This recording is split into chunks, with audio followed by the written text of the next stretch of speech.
Class में ही समझ में आ गया था कि मेरा मैथ्स में कुछ नहीं हो सकता। ओए सर, पागल हो गए हो क्या? मैथ्स में एबीसीडी कहाँ से आया? नहीं, मैं केस कर दूंगा आप पे। मेरा वकील किधर है? आयु बेटे चुपचाप अपनी जगह पे बैठ जाओ, तुम्हारा कोई वकील नहीं है। अच्छा, 2 मिनट रुको, अभी बुलाता हूँ। कर दिया मैंने मैसेज, आ रहा है। तुम नहीं, तुम मुझे कभी नहीं पकड़ सकते। अरे लेकिन मैंने तो मजाक किया था, ये तो सच में ही भाग गए। सर भी फूट गया होगा रे खिड़की से। मैथ्स पर मुझे बचपन से भरोसा नहीं था। एक बार 5th क्लास में मैंने 9 का टेबल रटा था, 9 घंटे लगा के। अगले दिन स्कूल गया तो एक एबला बच्चा आके मुझे 9 का टेबल लिखने की ट्रिक बता रहा है। भाई 9 का टेबल कौन याद करता है यार? तू ऐसे लिख सकता है, 9 8 7 6 5 4 3 2 1 1 2 3 4 5 6 7 8 9। माँ कसम बता रहा हूँ, उस टाइम वो बच्चा बस मुझे 9 का टेबल लिखने की ट्रिक बता रहा था, लेकिन न जाने क्यों उस टाइम वो मुझे मेरे 9 घंटे की मेहनत पे मुदता हुआ नजर आ रहा था। अरे 9 का टेबल कौन याद करता है? इससे तो 9 घंटे में स्टार उत्सव पे शाकला का बूम देख लेता है। मैंने मैथ्स अकेले पढ़ना ही छोड़ दिया, ग्रुप स्टडीज ही करता था फिर मैं। और ग्रुप स्टडीज ना उन बच्चों के लिए होती है जिन्हें पता होता है कि कौन सा चैप्टर कैसे करना है। ये बच्चे ना अलग ही होते हैं। इनकी कॉपी में मोर का पंख होता है, मोर की कॉपी में इनका पंख होता है। इन्हें पता है कि इन चीजों का हमारे जीवन में क्या उपयोग है। ये लोग अपने सबसे क्लोज दोस्त को भी पूरा नाम लेके बुलाते हैं। युवराज राजेश पाटीदार, इधर आओ। हाँ भाई, मेरे से ही काम है ना कि बाप को भी बुला के लाना पड़ेगा। ये वो बच्चे होते हैं जो घर में भी स्कूल यूनिफॉर्म में बैठ के पढ़ाई करते हैं। ये बच्चे 1 आवर 45 मिनट्स पढ़ने के बाद 15 मिनट का ब्रेक लेते हैं। नहीं, हमारे जैसे नहीं है कि 7 घंटे तक एक ही कॉपी के पन्ने को घूरे जा रहे हैं। उसमें भी कुछ याद तो हो नहीं रहा है। उल्टा 7 घंटे लगातार घूरने से पेपर के आर पार अलग दिखना चालू हो जाता है। आर पार दिख रहा है। Super powers. अंधे, पढ़ ले चुपचाप। ठीक है मम्मी। अब मैं ग्रुप स्टडीज करता था मेरे दोस्त बंटी के साथ। बंटी बहुत ही भंड बच्चा था पढ़ाई में, लेकिन बंटी ना उन बच्चों में से था जिनके पास कुछ स्पेशल पावर्स होती है। बंटी पास भी थी घूमी हुई चीजें ढूंढ निकालने की। क्लास में किसी की कटर या रबर घूम जाए, बंटी फर्स्ट चार्ट की पता लगा लेता है कि कहाँ पर है चीजें। वो 5 वाली डॉम्स की रबर तो बंटी सूंघकर ही बता देता था। तुम लोग को आम बात लग रही होगी कि रबर ढूंढने में कौन सी बड़ी बात है, लेकिन मेरे दोस्त, क्या तुम्हें पता है अगर क्लासरूम में तुम्हारी रबर एक बार डेस्क से नीचे गिरी ना तो वो इतने टप्पे खाएगी, वो 50,000 बार टप्पे खाती है और नाइजीरिया के किसी अनजान टापू पे चली जाती है। आम इंसान के बस की बात नहीं है क्लासरूम में रबर ढूंढना, लेकिन बंटी के बस की है। बंटी कहीं से भी आकाश पाताल या भली साइड वाले जनरल स्टोर से ही क्यों ना तुम्हें तुम्हारी रबर सही सलामत लाके देगा। जनरल स्टोर से इसलिए क्योंकि बंटी के पास 1 कार्ड था ना, एक क्लासी मेटल क्रेडिट कार्ड जो कि लाइफ टाइम फ्री है। इसके एप्लीकेशन के अंदर सब कुछ हो जाता है। स्पेंड्स को ईएमआई में कन्वर्ट करना, हर स्पेंड पे रिवॉर्ड अर्न करके उसको कैश में रिडीम कर सकते हो, फैमिली के साथ क्रेडिट कार्ड लिमिट शेयर करके उनको खुद का 1 कार्ड दे सकते हो, और सबसे यूनिक फीचर स्वाइप टू पे, जिसमें ओटीपी की जरूरत ही नहीं है और इसमें बस 1% फॉरेक्स फीस है, तो इंटरनेशनल स्पेंड के लिए बेस्ट है। और भी काफी कूल फीचर्स है जैसे फ्रॉड प्रोटेक्शन एक्सेट्रा, और काफी बढ़िया ऑफर्स भी चल रहे हैं। इसलिए download 1 card app and get your card instantly, link description में है। तो ये बातें मेरे मैथ्स एग्जाम के एक दिन पहले की। ये हैप्पी शिनचैन म्यूजिक क्यों बज रहा है भाई? यहाँ पे इतनी अच्छी सुबह नहीं होती यहाँ पे। ये एडिटर किधर है? मेरे को बोला ना उल्टे सीधे म्यूजिक मत लगाया कर वीडियो में, समझ नहीं आती। प्लीज कोई पुलिस को भेजो, ये मुझे मोमबत्ती के चटके लगाता है। एग्जाम के एक दिन पहले बंटी और मैं साथ में ही पढ़ रहे थे। हम दोनों बहुत टेंशन में थे। मैं इसलिए टेंशन में था क्योंकि ट्रिग्नोमेट्री में जितनी तेज चीजें बदल रही थी उतनी तेज तो मेरी जिंदगी में इंसान भी नहीं बदलते। हे दोस्त, क्या तुम मुझे वो कप दे सकते हो?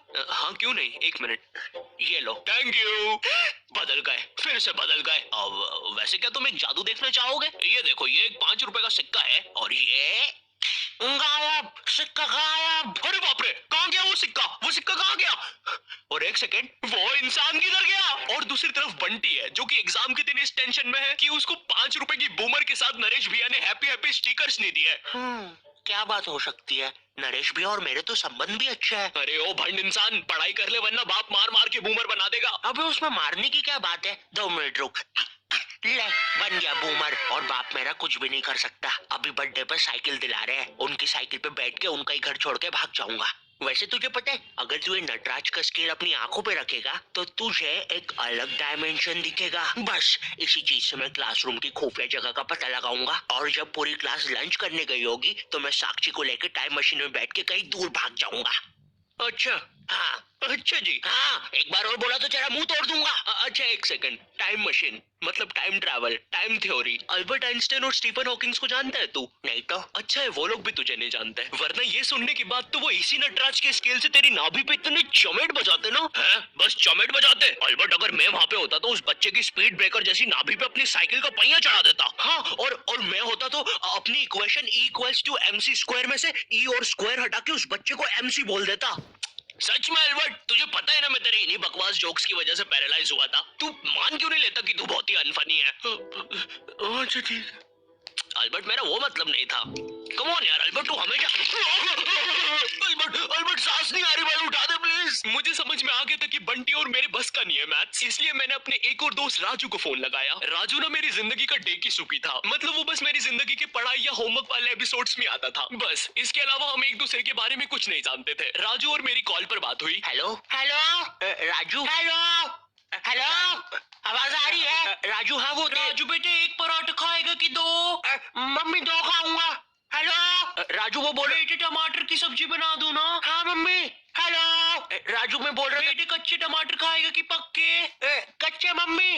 राजू बेटे लेकिन पक्के भी तो खाने चाहिए। फिर पक्के बना दो। दो सब्जी मैं नहीं बनाऊंगी। राजू ने मुझे कॉल पर बताया कि उसकी मम्मी पापा रात में किसी काम से बाहर जा रहे हैं, तो हम रात में उसके घर पढ़ने आ सकते हैं। अब देखो, मैंने और बंटी ने आज तक किसी दूसरे के घर या खुद के घर पर भी रात में कभी पढ़ाई नहीं की थी। भाई हमको पता ही नहीं था कि ऐसा भी कर सकते हैं। हम उतने विकसित ही नहीं थे तब। बंदर के जाने अदरक का स्वाद वाली कहावत हो रही थी हमारे साथ।